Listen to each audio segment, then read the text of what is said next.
Bogotá tuvo un barrio donde la vida parecía no valer nada, el Cartucho. Un lugar tomado por la miseria, las drogas y la violencia. Pero dentro de ese infierno vivía un hombre que se hizo famoso por un oficio tan extraño como perturbador: preparar cadáveres en medio del caos.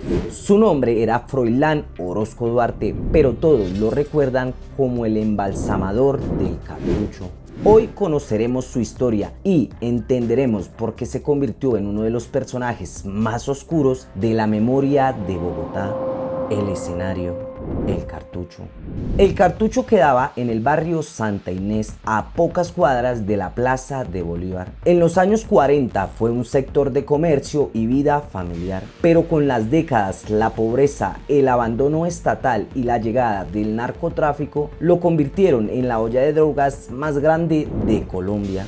Más de 5.000 personas lo habitaban permanentemente: habitantes de calle, jíbaros, ladrones, prostitutas, y a diario entraban miles más en busca de bazuco o de refugio. Allí la muerte era parte de la rutina: sobredosis, ajustes de cuenta, violencia sin fin. Y fue en este contexto donde apareció la figura del embalsamador. ¿Quién era el embalsamador? Su nombre completo era Froilán Orozco Duarte. Se sabe que había sido oficial retirado, aunque su pasado militar nunca se documentó del todo. Lo que sí es cierto es que terminó viviendo en el Cartucho y aprendiendo un oficio que allí resultaba indispensable: embalsamar cadáveres. En un lugar donde la muerte era cotidiana, él se convirtió en la persona a la que acudían cuando alguien moría y nadie sabía qué hacer con el cuerpo. No tenía laboratorio ni funeraria. Su taller eran habitaciones improvisadas, cambuches o casas en ruinas. Con químicos básicos como formol, cuchillos viejos y jeringas reutilizadas, preparaba los cuerpos para darles una apariencia mínima de descanso. En medio del abandono, Orozco ofrecía algo que parecía imposible en el Cartucho: una despedida, por precaria que ésta fuera, su día a día en el Cartucho.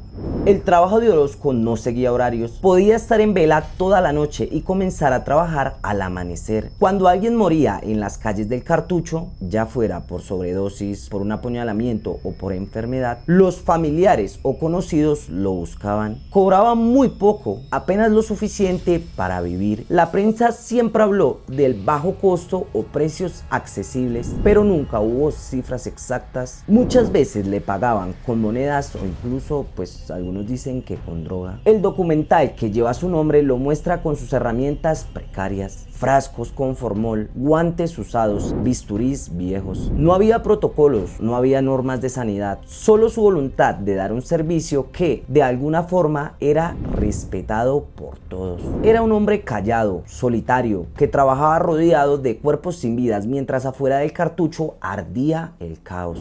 El mito del embalsamador.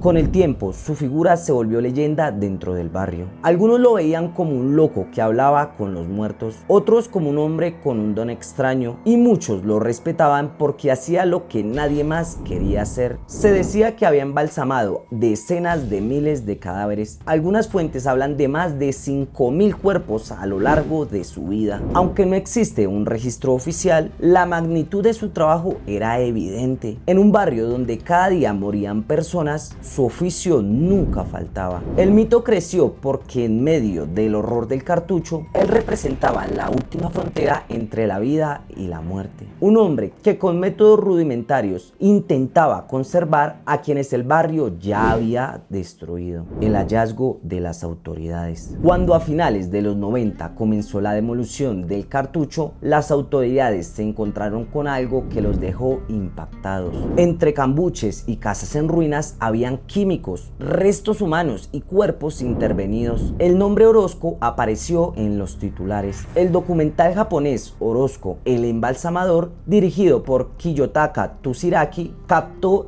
parte de esa realidad. La cámara lo seguía mientras trabajaba, sin narrador, sin maquillaje, mostrando el oficio tal cual como era. La película estremeció al mundo porque no mostraba actores ni ficción. Mostraba a un hombre embalsamando cuerpos reales en uno de los barrios más peligrosos del planeta. Orozco se volvió símbolo de lo que fue el Cartucho: un lugar donde hasta la muerte tenía su propio oficio clandestino.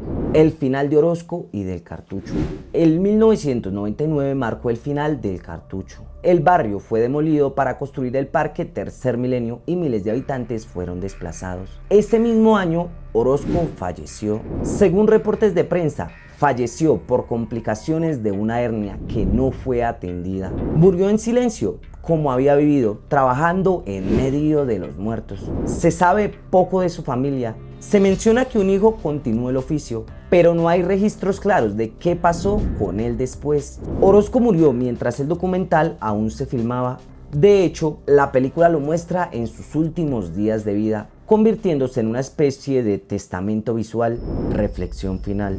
La historia del embalsamador del Cartucho no es solo la de un hombre extraño, es la metáfora de un barrio y de una ciudad, un lugar donde la vida no valía nada. Él decidió ocuparse de la muerte, con medios precarios, con pagos mínimos, con un oficio que parecía imposible. Ofreció un último gesto de dignidad a quienes lo habían perdido todo.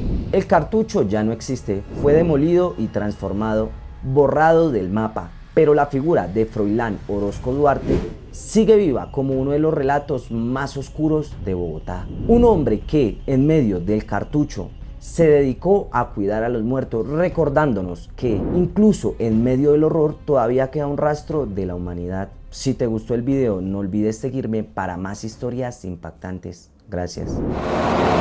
Este es mi archivo de emergencia, personal de emergencia.